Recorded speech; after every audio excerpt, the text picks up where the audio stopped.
Pennsylvania. This one's a Dover Marshall Oildraulic Impulse. I think it's from like 1996 or 7, I forget. I think it's from 6. Drop tip. This building's only 2 floors. Here you go.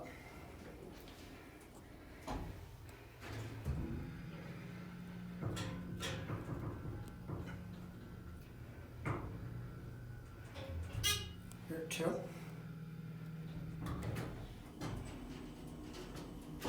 Back down to 1. I